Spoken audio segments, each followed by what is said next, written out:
Bueno, ahora vamos a hablar de qué pasa cuando componemos dos funciones diferenciables.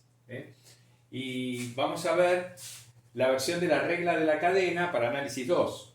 La regla de la cadena era la regla que ustedes utilizaban en análisis 1 para diferenciar una función compuesta, para obtener la derivada de una función compuesta.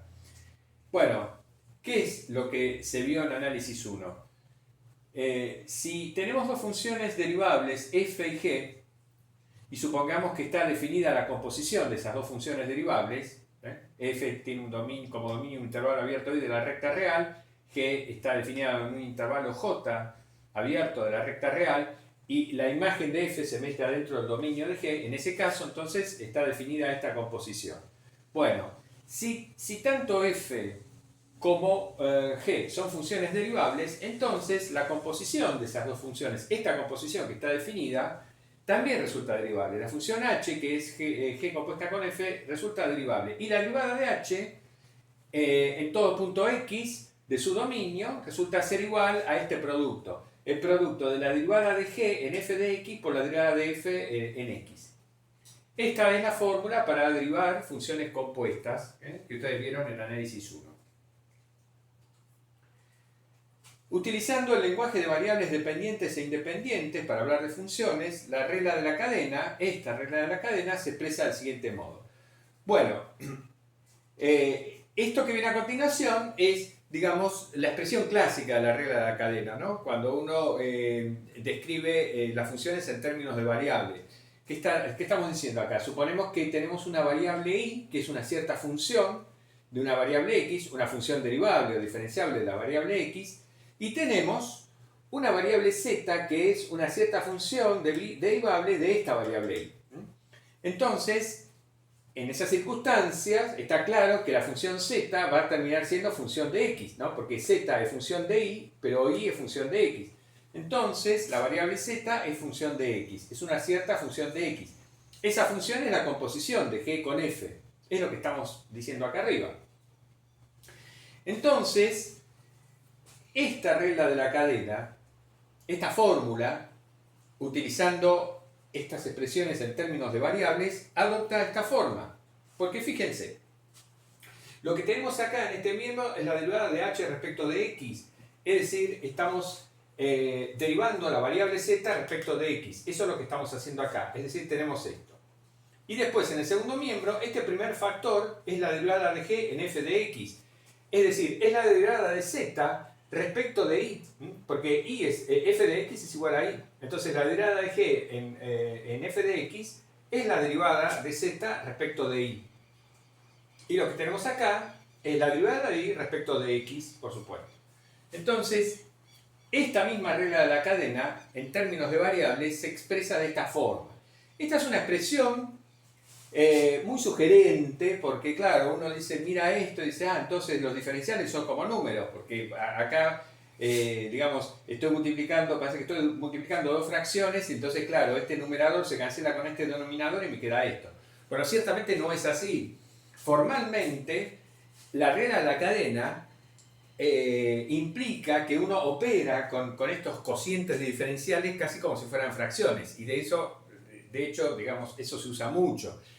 Operativamente, esta expresión de la regla de la cadena, en ciertos aspectos, es más útil que esta. Pero esta expresión de la regla de la cadena es mucho más imprecisa que esta, digamos. Puede incluso ser peligrosa.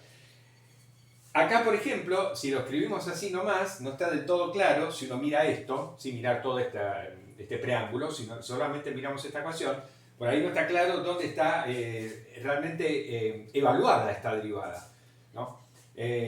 Quizás lo más correcto es poner derivada de z respecto de y en y o en y de x, en fin. Pero bueno, la utilidad de esta fórmula, insisto, es su concisión y sus ventajas operativas, ¿no? Bien, entonces esto es la regla de la cadena para derivar funciones compuestas de análisis 1. ¿Qué pasa en análisis 2? ¿Hay algo similar? Bueno, sí, hay algo similar. Y es más, hay algo muy similar. Ocurre lo mismo en análisis 2. ¿En qué sentido? En análisis 2, cuando componemos funciones diferenciables, ya no hablamos de funciones derivables, en análisis 1, para una función de los reales en los reales, diferenciable y derivable son términos equivalentes. En análisis 2, no. Sabemos que no. Tenemos derivadas parciales. ¿Ok? Pero el hecho de que una función sea derivable parcialmente en un punto respecto de todas las variables no significa que sea diferenciable. Entonces no son términos equivalentes. Entonces, el término, lo que en análisis 1 es la derivada, en análisis 2 lo representa la diferencial.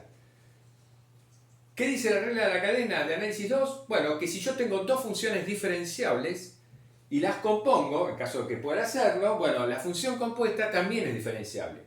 Y vale una regla como esta, en la cual las tildes, estas derivadas, se reemplazan por las matrices jacobianas respectivas. Va a resultarse que la matriz jacobiana de H en X va a ser la matriz jacobiana de G en F de X por la matriz jacobiana de F en X. Es decir, que la expresión de la regla de la cadena, la expresión matricial, que es la que vamos a ver primero de la regla de la cadena en análisis 2, es totalmente análoga a esto que tenemos acá. Es una generalización automática.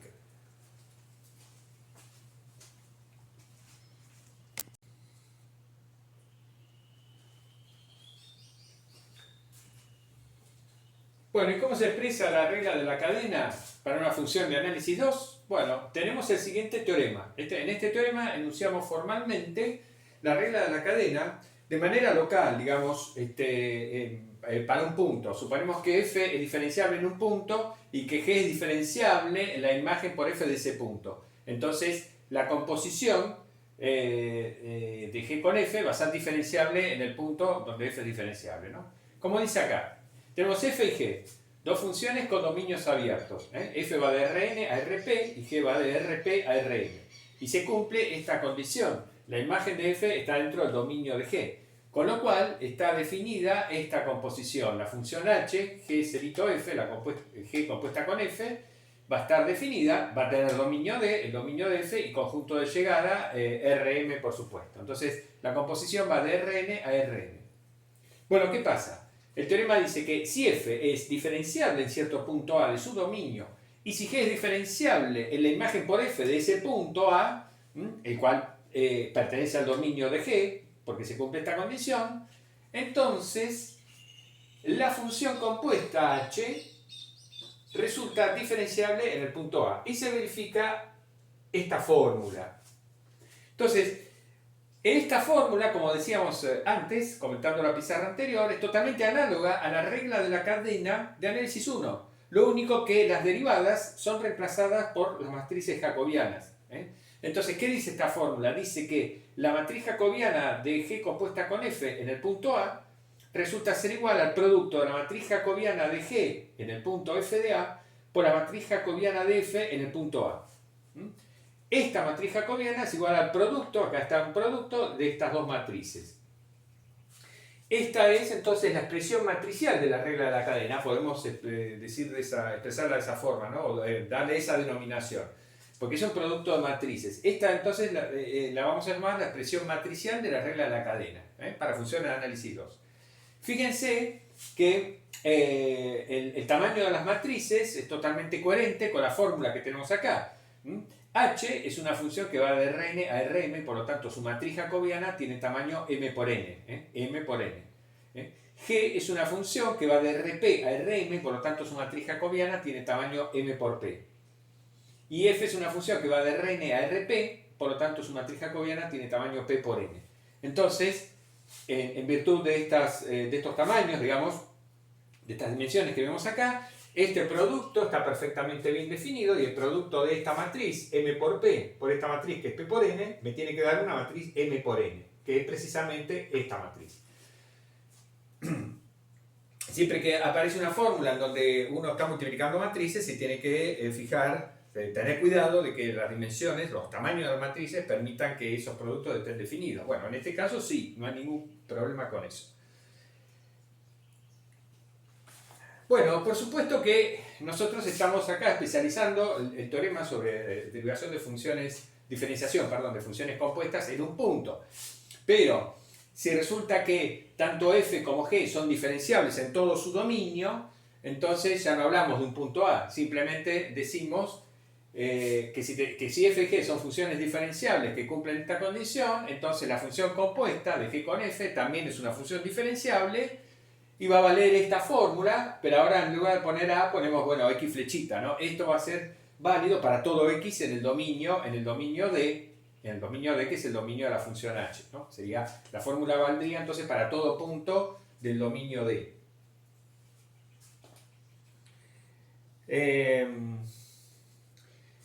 Esta fórmula también lo que me está expresando es, o mejor dicho, a esta misma fórmula la podemos interpretar en términos de transformaciones lineales. Recordemos que para una función diferenciable hemos definido lo que se llama la diferencial primera. La diferencial primera de f en el punto A es una transformación lineal que va de Rn a Rp, que justamente es la transformación lineal cuya matriz en las bases canónicas de estos dos espacios es esta matriz. ¿Okay? Y la diferencial primera de G en el punto f de A es la transformación lineal de Rp a Rm cuya matriz en las bases canónicas es esta que tenemos acá. Bueno, y lo mismo para H. Entonces, esta fórmula en términos de transformaciones lineales me está diciendo que la diferencial de H en el punto A es igual a la composición de la diferencial de G en el punto f de A con la diferencial de f en el punto A, ¿no? Porque recordemos que la matriz de una composición de dos transformaciones lineales es igual al producto de las matrices respectivas de esas transformaciones lineales.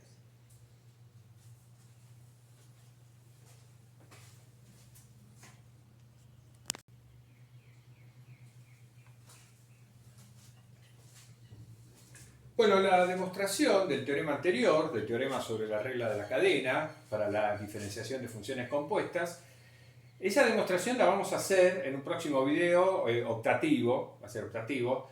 Lo que vamos a, pero eso lo vamos a hacer al final, digamos, cuando terminemos de hablar de este tema. Lo que vamos a hacer ahora es ver algunos ejemplos sobre el uso de la fórmula para diferenciación de funciones compuestas. Bueno, comencemos con un ejemplo en el cual lo que vamos a hacer es verificar la validez de la regla de la cadena para un caso particular, para una situación particular, es decir, para un ejemplo concreto donde compongo dos funciones específicas, ¿no? Vamos a ver que se cumple la regla de la cadena, como tiene que ser. Entonces vamos a considerar dos funciones, f y g. F va de R2 a R2, g va de R2 a R3, ¿no? O sea, el dominio f es todo R2, el dominio g es todo R2. F está definida de esta manera, o sea, f es una transformación lineal de R2 a R2, es una función de lo más simple que puede haber. Y G está definida de esta forma. Llamamos a las variables donde evaluamos G, las llamamos U y B en lugar de X y de Y para que no se arme lío, porque digamos, se supone que F y G no están evaluadas en el mismo espacio en realidad, al considerar la composición. Bien, entonces la función G está definida de esta manera, G en V, U cuadrado B, U menos B, B cuadrado. Estas son las tres funciones coordenadas de G. Bueno, entonces sabemos, por lo que dice el teorema anterior, que la función compuesta H, G cerito F, G compuesta con F, que va de R2 a R3, sabemos que esta función es diferenciable. Bueno, vamos a calcular la matriz jacobiana de H en el punto 1, 0. Como H va de R2 a R3, la matriz jacobiana de H en cualquier punto es una matriz 3 por 2. Bueno, pero vamos a calcular esa matriz jacobiana para un punto particular, el punto 1, 0. A ver qué matriz nos da. El cálculo de esta matriz jacobiana lo vamos a hacer de dos formas. Primero vamos a hacer el cálculo directo. ¿Qué significa hacer el cálculo directo? Como nosotros tenemos el dato de cómo está explícitamente definida f y cómo está explícitamente definida g, no tenemos ningún problema en hallar la expresión explícita de h en función de x y de y. Es decir, podemos simplemente haciendo la cuenta, esta cuenta, obtener la expresión de h en función de x y de y directamente. Entonces, por definición de composición de funciones, h evaluada en un punto xy de R2 es igual a g evaluada en f de xy, por definición de composición de funciones. Bueno, f en xy es 2x menos y, x más 3y. Entonces ahora evalúo g en este punto, esta va a ser, digamos, 2x menos y está en el lugar de la variable u, x más 3y en el lugar de la variable b. Es decir, efectúo estos cálculos tomando como u 2x menos y tomando como b x más 3y. Cuando hago eso y hago todas las cuentas, poquito largas, pesaditas, pero sencillas, obtenemos Bueno, esta sería la expresión, digamos, final. Es decir, estas son las tres funciones coordenadas de h. Esto sería h1 de xy, esto sería h2 de xy y esto sería h3 de xy, ¿no? Las funciones coordenadas de h. Entonces, tenemos a h definida explícitamente en función de x y de y. Con lo cual, podemos calcular la matriz jacobiana de h en un punto xy genérico. La primera fila son las derivadas parciales de h1 respecto de x, que es lo que tenemos acá, y la derivada parcial de esto respecto de y, que es lo que tenemos acá. En la segunda fila tenemos las derivadas parciales de x menos 4y respecto de x, que es lo que tenemos acá, respecto de y, que es lo que tenemos acá. Y la tercera fila, las derivadas parciales de h3 de xy respecto de x y respecto de y. Bueno, muy bien. Entonces, si hemos obtenido la matriz jacobiana de h en cualquier punto genérico xy, al evaluar en el punto 1, 0, obtenemos esa matriz, ¿no? Si x vale 1 y y vale 0, ¿no? Esta matriz se reduce a aquella. Es esa matriz, exactamente. Entonces, obtuvimos la matriz jacobiana de h en el punto 1, 0 mediante un cálculo directo. Acá no usamos la regla de la cadena. Lo único que usamos fue la definición de composición de funciones. Pero obtuvimos la expresión explícita de h en función de x y de y, entonces derivamos directamente a h sin usar la regla de la cadena.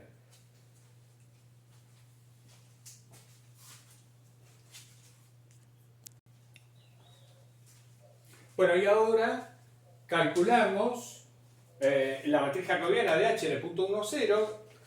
La calculamos nuevamente, pero esta vez utilizamos la regla de la cadena. Hacemos el cálculo mediante la regla de la cadena. Entonces, la matriz jacobiana de h en el punto 1, 0, de acuerdo con la fórmula de la regla de la cadena, es la matriz jacobiana de g en el punto f de 1, 0. Pero cuando evaluamos f en 1, 0, que es lo que va acá, f evaluada en 1, 0, lo que nos queda es 2, 1. Es el punto 2, 1. Esto es f evaluada en 1, 0. Entonces, esta matriz jacobiana es el producto de esta matriz jacobiana por la matriz jacobiana de f en 1, 0. Bueno, f tiene matriz jacobiana constante, porque de hecho f es una transformación lineal. La matriz jacobiana de toda transformación lineal es la matriz de esa transformación lineal de las bases canónicas, ¿no? Bueno, eso es muy fácil de ver, es un ejercicio práctico además. De hecho, directamente, ¿no? Esto derivamos respecto de x, derivamos respecto de y, después esta derivamos respecto de x, respecto de y. Entonces, esta matriz 2 por 2 constante es la matriz jacobiana de f, en cualquier punto, ¿no? Cualquier punto xy.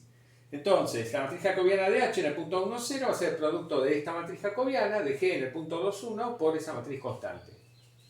Y para obtener esta matriz jacobiana, ahí sí, tenemos que derivar, digamos, considerar la función g, que tiene estas funciones coordenadas, y calcular la matriz jacobiana de g en un punto genérico v de su dominio. Entonces, primer fila, las derivadas parciales de la primera función coordenada de g respecto de u, respecto de b. La segunda fila, las derivadas parciales de u menos b respecto de u y respecto de b. Y la tercera fila, las derivadas parciales de b cuadrado respecto de u respecto de b. Entonces, esta es la matriz jacobiana, la matriz 3 por 2, que tiene que ser, por supuesto, una matriz 3 por 2, la matriz jacobiana de g en cualquier punto v de su dominio. Nos interesa esta matriz jacobiana evaluada en el punto 2, 1. Cuando hacemos eso, si tomamos u igual a 2 y b igual a 1, nos queda esa matriz. Entonces, finalmente, reemplazamos esta matriz acá y obtenemos que la matriz jacobiana de h en el punto 1, 0 es el producto de estas dos matrices y llegamos a la misma matriz que habíamos obtenido antes en la pizarra anterior mediante el cálculo directo. En un caso como este, claramente, hay una ventaja, uno está ahorrando cálculos utilizando la regla de la cadena, porque en la pizarra anterior, cuando hicimos el cálculo directo, nos vimos en la necesidad de obtener la expresión explícita de h en función de x y de y.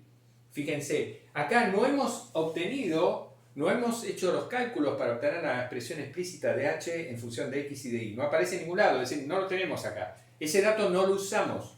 Al usar la regla de la cadena no nos vimos precisados a obtener primero la expresión de h en función de x y de y. Y ese cálculo lleva tiempo, digamos, en este ejemplo, en la pizarra anterior ya pusimos el resultado final, pero había que hacer esas cuentas, digamos, son cuentas pesaditas y largas. Entonces, obtuvimos una ventaja al usar la regla de la cadena. Muchas veces, de todos modos, Hay situaciones en las cuales uno tiene que buscar una expresión genérica para las derivadas parciales de una función compuesta y en donde no tiene el dato explícito de alguna de las funciones que entran en la composición, y entonces no queda otra alternativa más que utilizar la regla de la cadena. En el próximo video lo que vamos a ver es, lo que vamos a hacer, mejor dicho, es expresar la regla de la cadena de análisis 2 en el lenguaje de variables dependientes e independientes. Lo mismo que hicimos con la regla de la cadena de análisis 1, ahora lo vamos a hacer para la regla de la cadena para funciones de análisis 2.